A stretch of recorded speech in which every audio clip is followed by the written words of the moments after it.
নমস্কার, আমি সুপর্ণা রান্নাঘরে আর একটা রেসিপি নিয়ে চলে এলাম। তো দেখে তো বুঝতেই পারছেন আজকে আমি ধোসা বানিয়ে দেখাচ্ছি আপনাদেরকে। বাড়িতে কিভাবে ভালোভাবে আপনারা ধোসাটা বানাবেন সেটা সব পদ্ধতি আমি আপনাদেরকে দেখাবো। চাটনি কিভাবে বানাবেন, তারপরে মশলাটা কিভাবে বানাবেন, ব্যাটারটা কিভাবে বানাবেন, কি কি হয় এর পদ্ধতি, সব স্টেপ বাই স্টেপ আমি আপনাদেরকে দেখাবো। প্লিজ ভিডিওটা স্কিপ করবেন না, পুরো ভিডিওটা দেখবেন। আর আমার চ্যানেলটা যদি আপনাদের পছন্দ হয় তো অবশ্যই আমাকে সাবস্ক্রাইব করবেন, কমেন্ট করবেন, লাইক দেবেন। তো চলুন এবার আমরা ধোসাটা বানাই। এখন ধোসা ব্যাটারটা করার জন্য এই কাপের 1 কাপ মাপে আমি 3 কাপ চাল নিয়ে নেব। এই মাপেরই আমি আগে 3 কাপ, এর মধ্যে 1 কাপ এই গোটা বিউলির ডালটা আমি নিয়ে নিলাম। এবার এই দুটোকে আগে ভালো করে আমাদের ধুয়ে নিতে হবে। ভালো করে ধুয়ে নিয়েছি একদম পরিষ্কার করে চালটা ডালটা। এবার আমি এর মধ্যে চিড়ে দিয়ে দিলাম 1/2 কাপ, এর মধ্যে চিড়ে 1/2 কাপ মিশিয়ে দিলাম। আর সামান্য একটু মেথি দিয়ে 1 চামচ মেথি দিয়ে দিলাম। দিয়ে এগুলোকে এখন আমি সারা রাত এগুলো এখন ভেজা থাকবে। এটাকে এখন ঢাকা দিয়ে রেখে দিলাম। ঢাকাটা দিয়ে এখন সারা রাত্রির এগুলোকে ভেজার জন্য রেখে দিলাম। ধোসার ব্যাটারটা সারা রাত আমার ভেজানো হয়ে গেছে। দেখুন চাল ডাল সব আমাদের একদম ফুলে গেছে। তো এবার এটাকে আমরা একদম থিক পেস্ট বানিয়ে নেব। একটা মিক্সার গ্রাইন্ডারের মধ্যে চালটাকে নিয়ে নিলাম। বেশি জল দেব না, অল্প অল্প যদি দরকার লাগে তাহলে অল্প অল্প দেব। গ্রাইন্ডারের মধ্যে নিয়ে এখন এটাকে ভালোভাবে একটা পেস্ট বানিয়ে নিচ্ছি।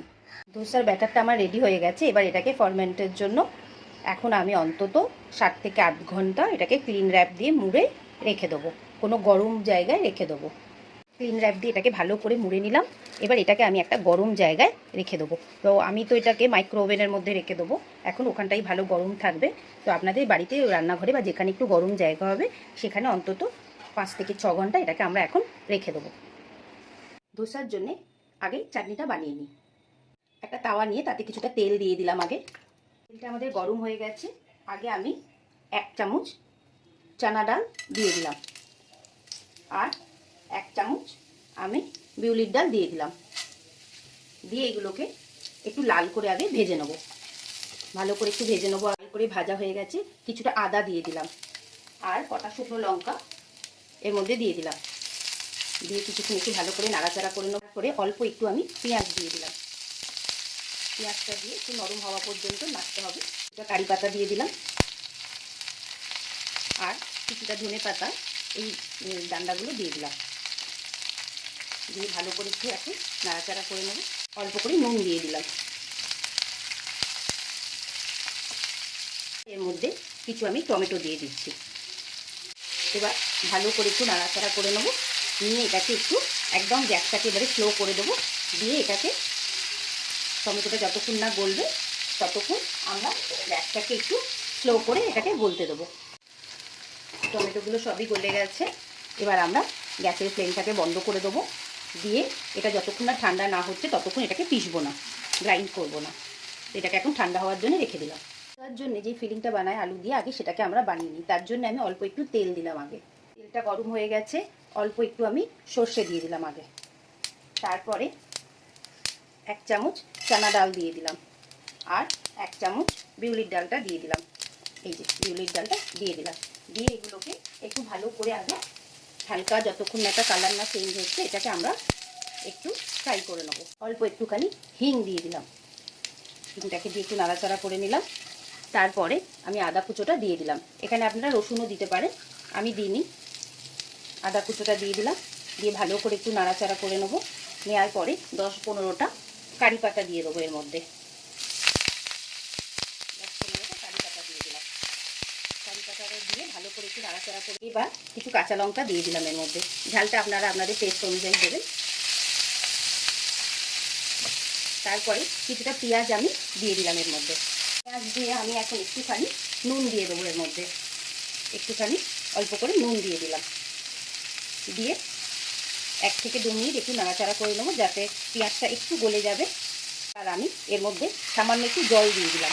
জলটা দিলাম সেই কারণে যে আলুটা যখন আমি এর মধ্যে দেবো ওই পেঁয়াজের একটা রসের ওই গন্ধটা আলুর ভেতরে চলে যাবে, তো খুবই টেস্টি হয়। সেই জন্য আমি অল্প করে একটু জল দিয়ে দিলাম এখানে। জলটা একদম শুকিয়ে গেছে। এবার আমি 4টে আলুকে সেদ্ধ করে নিয়েছিলাম, সেদ্ধ করে আলুটা এখন এর মধ্যে দিয়ে দিলাম। দিয়ে ভালো করে এখন এটাকে একটু এই খুন্তিটা দিয়ে স্প্যাচুলাটা দিয়ে একটু ভালো করে চেপে চেপে দেবো। দিয়ে এটাকে মিক্স করব। আগে অল্প করে একটু হলুদ দিয়ে দেবো, অল্প করে একটু হলুদ দিয়ে দিচ্ছি। আর অল্প করে একটুখানি আমরা চিনি দিয়ে দেবো, বেশি না, অল্প করে। এটাকে এখন ভালো করে আগে আমরা মিক্স করে নেব। ভালো করে আলুটাকে মিক্স করে নেব। কারি পাতার খুব সুন্দর একটা গন্ধ আসছে এর মধ্যে থেকে। ধোসার জন্য আমার আলুটা পুরো রেডি হয়ে গেছে। তো এবার আমরা গ্যাসটা এখন বন্ধ করে দিলাম। এই যে আপনারা একবার দেখে নেবেন নুনটা ঠিক আছে কিনা। যদি দেখেন যে না, নুন আরেকটু দিতে হবে, তো এখনই নুনটা একটুখানি দিয়ে নাড়াচাড়া করে নেবেন আরেকবার। টমেটো চাটনি এটা পুরো ঠান্ডা হয়ে গেছে। এবার এটাকে আমি এখন ভালোভাবে পেস্ট করে নেবো। আগে চাটনিটাতে একটা তড়কা দিতে হবে, তার জন্য আমি আগে একটু তেল নিয়ে নিলাম। অল্প একটু সর্ষে দিয়ে দিলাম। আগে গ্যাসের ফ্লেমটাকে কমিয়ে দিলাম। অল্প একটুখানি হিং দিয়ে দিচ্ছি, একটু হিং দিয়ে দিলাম। অল্প একটু চানা ডাল দিয়ে দিলাম। আর অল্প একটুখানি বিউলির ডাল দিয়ে দিলাম। দুটো শুকনো লঙ্কা দিয়ে দিচ্ছি। দিয়ে এটাকে একটুখানি নাড়াচাড়া করে নেবো যাতে ওগুলো পুড়ে না যায়। কারি পাতা দিয়ে দিলাম। দিয়েই এবার এটাকে আমরা ঢেলে দেবো চাটনিটার মধ্যে। এবার আমরা এইটার মধ্যে ঢেলে দিলাম। ঢেলে দিয়ে ভালো করে এটাকে মিক্স করে নিলাম। আমাদের রেডি হয়ে গেল। ব্যাটারটা আমরা এবার এখন খুলে দিলাম। এটা একদমই আমাদের রেডি। এখন অল্প একটু আমরা নুন দিয়ে নেবো এটার মধ্যে। এখন আমরা এটার মধ্যে একটু নুন দিয়ে দিলাম। নুন দিয়ে এটাকে ভালো করে একটু মিক্স করে নিতে হবে। সেটা বানাবার আগে তাওয়াটাকে একদম ভালোভাবে গরম করে নিতে হবে। দিয়ে এই জলে এরম স্প্রিঙ্কল করতে হবে, করে এইরমভাবে ভালো করে এটাকে পুছে নিতে হবে। নিয়ে গ্যাসের ফ্লেমটাকে একদম কমিয়ে দেবেন। দিয়ে এই 1 চামচ আমি ধোসা ব্যাটারটা নিয়ে নিলাম। নিয়ে এরকম একটা ফ্ল্যাট, এরকম একটা হাতা নেওয়ার চেষ্টা করবেন। দিয়ে আস্তে আস্তে এইভাবে জিনিসটাকে আপনাকে ঘোরাতে হবে।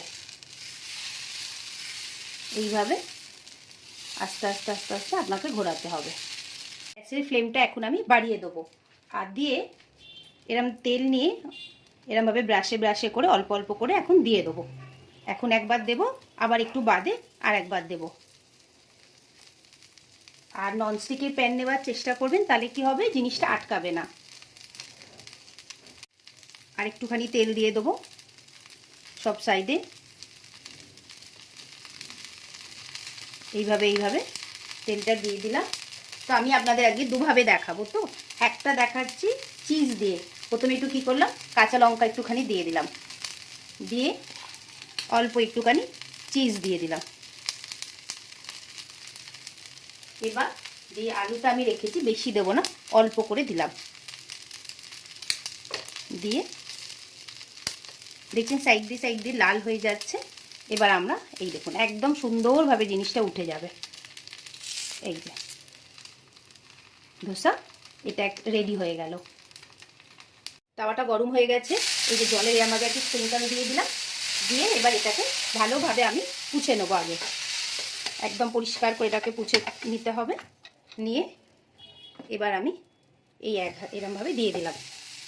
দিয়ে এবার এটাকে আস্তে আস্তে করে এইভাবে আপনাকে ঘুরিয়ে নেবেন।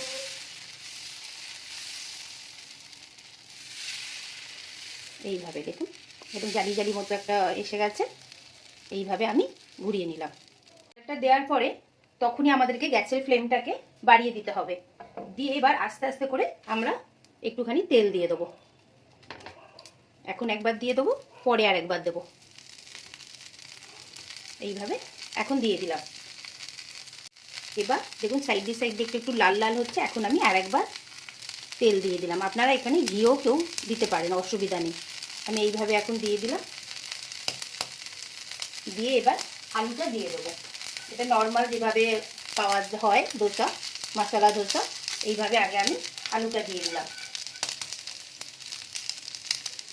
পুরো সাইড দিয়ে দেখুন এরকম হয়ে যাচ্ছে। এই যে এবার আমরা জিনিসটাকে এইভাবে একটা ভাঁজ দেবো আর এইভাবে একটা ভাঁজ দেবো। চিজ ধোসাটা আমার রেডি হয়ে গেছে। এবার আমি এটাকে একটু কেটে আপনাকে দেখাচ্ছি ভেতরটা কেমন হয়েছে। দেখতে তো খুবই সুন্দর হয়েছে, গন্ধ তো ভীষণই ভালো বেরোচ্ছে একদম। আপনারা অবশ্যই এটা বাড়িতে ট্রাই করবেন, আর আমার রেসিপিগুলো কেমন লাগে নিশ্চয়ই আমাকে জানাবেন। দেখুন কি সুন্দর দেখতে হয়েছে। চলুন আমি আরেক ধরনের আপনাদেরকে এবার ধোসাটা দেখাচ্ছি। মশলা ধোসাটা আমার রেডি হয়ে গেল। এবার আমি গ্যাসটাকে বন্ধ করে দিলাম। ধোসা আমার রেডি হয়ে গেল। আপনাদের ভিডিওটা কেমন লাগলো অবশ্যই আমাকে জানাবেন, আর পছন্দ হলে রান্নাটা তাহলে একটু লাইক কমেন্ট সাবস্ক্রাইব করবেন। তো চলুন আবার আরেকটা নতুন রেসিপি নিয়ে খুব তাড়াতাড়ি আসবো। টাটা।